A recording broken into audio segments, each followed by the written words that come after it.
kwa nafasi hii ambayo umeitoa kwa ajili ya kusikiliza maneno yake jioni ya leo tena.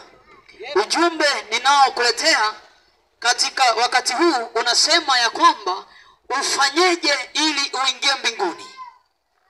Ni swali zuri kabisa ambalo ni kiu ya kila mwanadamu, anatamani siku moja afike mbinguni. Ndio maana niko mahali hapa na Mungu amekupa neema kuyasikia maneno haya ili tujibu swali ulilonalo ya kwamba utafanyaje ili uweze kufika mbinguni. Tutaenda kusoma katika kile kitabu cha Mathayo ile sura ya 7 ule mstari wa 13 na wa 14. Kwa kupitia mlango ulio mwembamba, maana mlango ni mpana na njia ni pana iendayo upotevuni, nao ni wengi waingiao kwa mlango huo. Bali mlango ni mwembamba na njia imesonga iendayo uzimani, nao waionao ni wachache. Baba, libariki neno lako, mpe mwanao kusikia sawa sawa na utukufu wako katika jina la Yesu. Amen. Mtu wa Mungu, nimekwambia ujumbe ninakuletea jioni ya leo ni swali linalosema ya kwamba ufanyeje ili uweze kuingia mbinguni. Niko hapa kukujibu hilo swali ulilonalo, hilo swali liloingia moyoni mwako, maana ninajua ya kwamba kila mwanadamu katika maisha anayoishi katika ulimwengu huu, katika namna ya tofauti kama tulivyo, hakuna mwanadamu ambaye hana kiu siku moja afike mbinguni. Kila mtu ana haja ya kuingia mbinguni, lakini ufanyeje sasa ili uingie mbinguni? Niko hapa kukujibu ya kwamba leo njia imepatikana, leo jibu limepatikana. Leo Yesu amekuja ili jibu lile ambalo ulikuwa unalihitaji lipatikane katika maisha yako. Yes. Amen. Amen. Tuliposoma katika ujumbe huu, tumeona kuna neno linaitwa njia. Tumeona kuna neno linaitwa mlango, ya kwamba ingieni kwa kupitia mlango ulio mwembamba, ya kwamba iendeni mbingu kwa njia ile ambayo ni nyembamba na imesongwa. Lakini hiyo njia ni njia ya namna gani? Ngoja nikwambie, tusikilizane kwa kitambo tu alafu utanielewa. Katika nchi moja kulikuwa na watu ambao walikuwa ni wakulima wazuri sana. Wale wakulima walikuwa wanalima mashamba yao, walikuwa wanalima mazao mbalimbali, na ikifika wakati wa mavuno, wale wakulima wanavuna mazao yao, wanaweka kwenye mafurushi makubwa.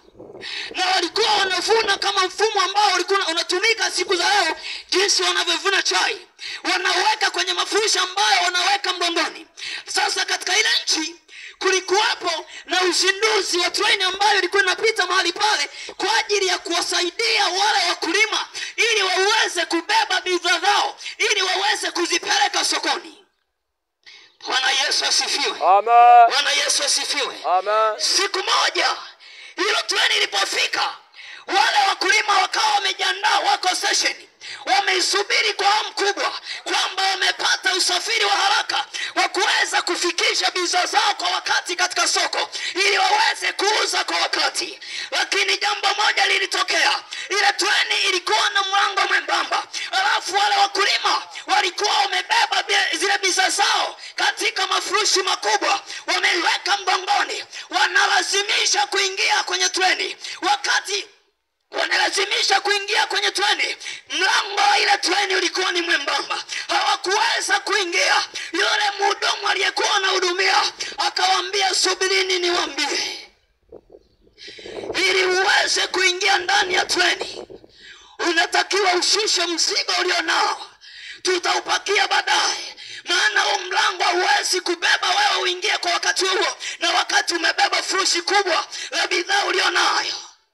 Wale watu hawakumuelewa kwa wakati huo, walimfikiria vibaya, lakini walipohangaika kwa muda wakaamua kumsikiliza, ya kwamba hebu tumsikilize, labda tutaweza kupata msaada.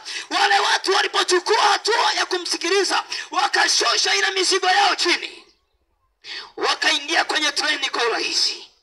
Sema amen. Amen. Ujumbe huu una maana gani? Tumesoma andiko limesema mlango wa mbinguni ni mwembamba, Njia iendayo mbinguni ni nyembamba, lakini mwanadamu ni kitu gani kinamzuia asiingie mbinguni? Kuna kitu kinaitwa furushi la dhambi. Kuna kitu kinaitwa furushi la dhambi. Huo ndio mzigo utakaomfanya mwanadamu atakapofika kwenye ule mlango mwembamba akose kibali cha kuingia. Maana furushi ni kubwa na wakati wa mlango ni mwembamba. Ndio maana nikakwambia ya kwamba niko hapa kukuletea jibu ya kwamba ufanyeje ili siku moja uingie mbinguni. Haleluya, haleluya. Unatakiwa ushushe mzigo, unatakiwa utoa mzigo, mzigo utakaomfanya mwanadamu asiweze kuingia katika mlango mwembamba wa mbinguni. Ni dhambi za wanadamu. Ndio. Haleluya, haleluya. Dhambi ndio kikwazo. Dhambi haijalisha na kiu ya kuingia mbinguni, lakini kama maisha yake hayajabadilishwa hawezi kuingia. Maana furushi hilo litamzuia, maana furushi hilo litamwekea kikwazo. Lakini niko hapa kukwambia ya kwamba Yesu mwenye upendo, Yesu anayekujali, Yesu aliyekufa msalabani, yeye ameleta majibu ya dhambi. Yeye ameleta jibu juu ya dhambi, ya kwamba yupo na yeye anaokoa. Yuko mahali hapa jioni ya leo, anahitaji umkubali, aitakase dhambi yako, aushushe mzigo wako ili uwe mwepesi kupenya kwenye mlango wa mbinguni. Haleluya, haleluya, haleluya. Yesu yuko mahali hapa, mtu wa Bwana.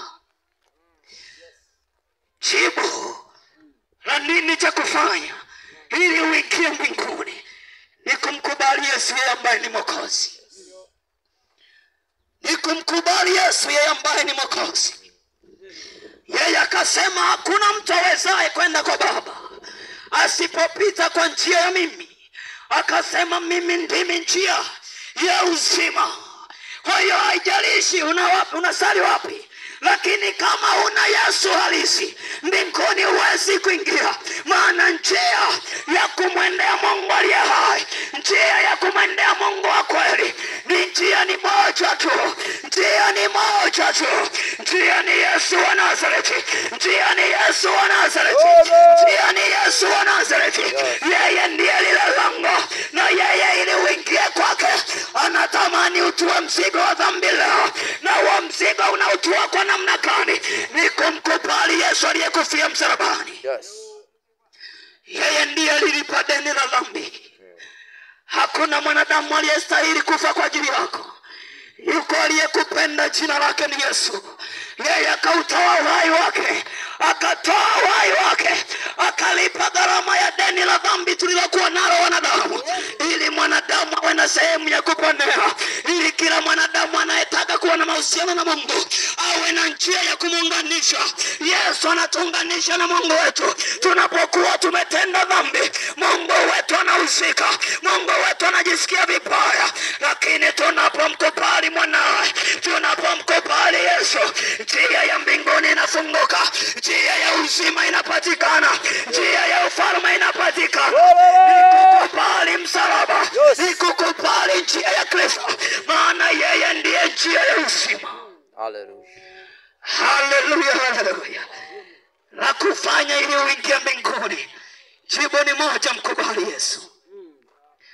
Mtu wa mahali hapa, nimesema na wewe, fanya mwanadamu asiingie mbinguni si hali ya maisha anayoishi, lakini dhambi aliyonayo. Na jibu la dhambi ni moja, nimekwambia, ni kumkubali Yesu.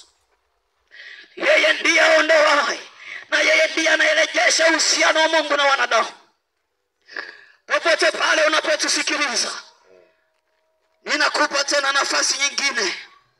Ninajua umehubiriwa mara nyingi, umesikia injili mara nyingi, lakini jioni ya leo ninakupa nafasi nyingine tena ya kwamba Mungu anakupenda. Mungu anakupenda. Ndio maana amekurejeshia tena ili uchukue maamuzi, uweze kumwabudu katika roho na katika kweli. Popote pale ulipo, ulisikia neno hili jioni ya leo, na unasema ya kwamba ninahitaji siku moja niwe mojawapo ya watu watakaoingia katika huo ufalme wa mbinguni. Weka mkono wako kifuani kwa imani kabisa ya kumpokea Yesu, yeye ambaye ndiye jibu la maisha yako. Atatoa njia. Sema nami maneno haya. Sema, Mungu Baba, katika jina la Yesu ninajikabidhi mikononi mwako. Jioni ya leo ninarudi kwako. Ninaomba unisamehe dhambi zangu zote nilizokukosea katika maisha yangu. Ninatamani Yesu siku moja niweze kuingia mbinguni.